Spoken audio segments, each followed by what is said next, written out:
បាទជំរាបសួរពុកម៉ែបងប្អូនអស់ជាទីរាប់អានបាទថ្ងៃនេះខ្ញុំមានវីដេអូមួយបាទខ្លីទេតែតើតើនឹងឧបករណ៍ភ្លេងបុរាណខ្មែរគឺនិយាយពីខ្លុយបងប្អូនបាទខ្លុយខ្ញុំមានខ្លុយពីរដើមបាទខ្លុយនេះគឺបងប្អូនអាចមើលបានថាតើមួយណាជាប្រភេទឈើកញ្ញូងមួយណាជាប្រភេទឈើក្លឹបអំពិលបងប្អូនអញ្ចឹងនៅលើដៃនេះគឺមានឈើមួយខ្លុយមួយជាឈើកញ្ញូងមួយគឺជាក្លឹមអំពិលបងប្អូនអញ្ចឹងគឺថាស្អាតទាំងអស់បងប្អូនស្អាតធានាបានសម្លេងនិងគុណភាពនិងសម្រស់បែបនេះឯងគឺស្អាតមែនតើហើយចំពោះក្លឹមអំពិលបងប្អូនក្លឹមអំពិលគឺជាឈើមួយដែលកម្រណាបងប្អូនកម្រមែនតើហើយក្លឹមអំពិលមួយនេះបាទក្លឹមអំពិលបាទឈើក្លឹមអំពិលគឺឈើមួយដែលភាគច្រើនគឺ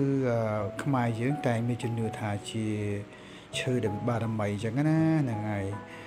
យក្លឹមអំពិលបារោបងប្អូនបារោយើងញងទៀតហ្នឹងហើយជួនកាត់ដើមធំប៉ុន្តែក្លឹមទួយមួយអញ្ចឹងក្លឹមអំពិលនេះគឺបារោប៉ុន្តែសាលាខ្ញុំបាទមានធ្វើជូនដើម្បីបងប្អូនយើងត្រូវការគឺអាចតាក់ទងបានគឺក្លឹមអំពិលបាទបងប្អូនអញ្ចឹងឈើពីរនេះគឺមានមួយជាកញ្ញូងមួយជាក្លឹមអំពិល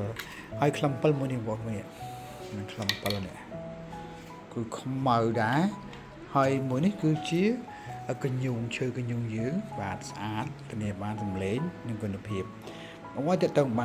នឹងឧបករណ៍ភ្លេងបុរាណខ្មែរដែលមានរបៀបស្អាតគឺជ័យមកបាទគឺមិនខុសទេអាចសាកផ្ទាល់តែម្ដងនៅសាលាប្រពៃខ្មែរសកាភ្នំពេញចិត្តនឹងបោះសង្កសចង្ងាយ150ម៉ែត្រអរគុណច្រើនបាទជម្រាបលា